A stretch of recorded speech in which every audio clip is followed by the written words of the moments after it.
Salut, moi c'est Marie et je te montre comment j'ai aménagé ma Peugeot 208 pour pouvoir voyager en France et ailleurs. Tout d'abord, j'ai regardé ce qui se faisait déjà en voiture aménagée sur YouTube et j'ai trouvé pas mal d'inspiration pour commencer mes plans. J'ai créé une mini-maquette pour m'aider à visualiser le projet en 3D. Cela m'a permis d'y voir plus clair et j'ai pu commencer la réalisation des plans au propre. D'ailleurs, si tu es intéressé, je t'ai mis le PDF en lien dans la description. Les plans se découpent en deux parties. Une structure verticale inamovible dans laquelle on va créer des coffres avec charnière à l'arrière de la voiture et une structure horizontale qui va me permettre d'avoir un lit dans toute la voiture que je devrais installer et désinstaller à chaque fois. Pour cette première structure verticale, un expert de Leroy Merlin m'a conseillé d'utiliser ces tablettes décor blanc de 18 mm d'épaisseur sur lesquelles on mettra de l'aggloméré plus résistant de 22 mm d'épaisseur qui est également moins sensible à l'eau et à l'humidité. Je crois qu'on est dans le budget là. Avec mon cousin Mika, on a dessiné les encoches qui vont faire que les planches s'emboîtent entre elles pour qu'on puisse les découper correctement par la suite. Ça va, ça fait des grands bacs quand même. Ouais, bah en vrai, pourquoi pas. Bah bien sûr, pourquoi pas. Si ça tient. Bah pourquoi ça tiendrait pas? Il a pas confiance. Château de cartes, le truc, voilà, pourquoi ça tient. Mais mec, ça tient de ouf là. Mais mec, ça tient de fou. Qu'est-ce que tu dis? Bah au pire, si ça tient pas, tu pourras toujours faire un Bah peu au de pire ça... camp. je vois pas Toujours faire un pourquoi feu de camp avec.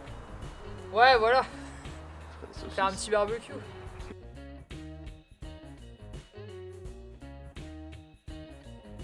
Mon papa nous a donné un coup de main pour la découpe avec une scie électrique, puis on a enfin monté la structure verticale à l'intérieur de la voiture. Verdict, ça bouge pas. Vient la partie 2 avec les planches en aggloméré. On va commencer par fixer les petits morceaux C et D de la page 2 du plan sur lesquels viendront reposer les charnières pour les deux coffres de rangement.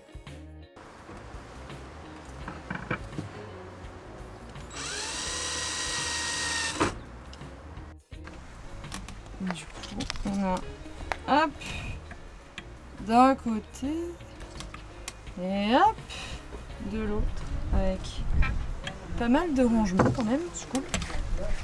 Puis un peu d'espace ici, là.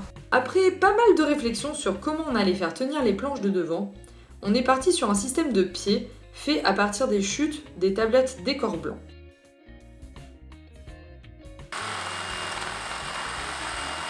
Ces pieds sont fixés sur des planches posées sur les sièges avant, inclinées en arrière au maximum, et les planches d'aggloméré viendront s'emboîter par-dessus grâce à un système de cale. Maintenant, c'est le moment test. Est-ce que j'arrive toute seule à monter, démonter facilement et rapidement le lit?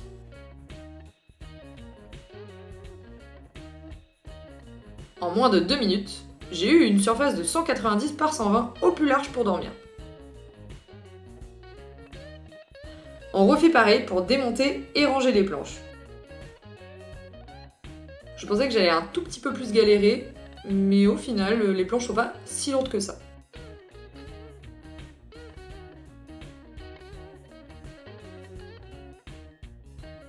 Les planches de devant rentrent pile poil dans la largeur de la voiture, ce qui évite qu'elles bougent de gauche à droite. J'espère que cette vidéo t'a plu et t'a été utile. Si tu veux faire une installation similaire à la mienne, je t'ai mis les plans en PDF en lien dans la description. Tu peux également suivre cette chaîne YouTube, c'est vraiment cool. On part dès la semaine prochaine sur la côte atlantique pour des premières aventures, on va dire. Et tu peux également me suivre sur Instagram, Hit de Road Marie, c'est là où je poste tous mes stories et toutes mes photos. Voilà, à plus!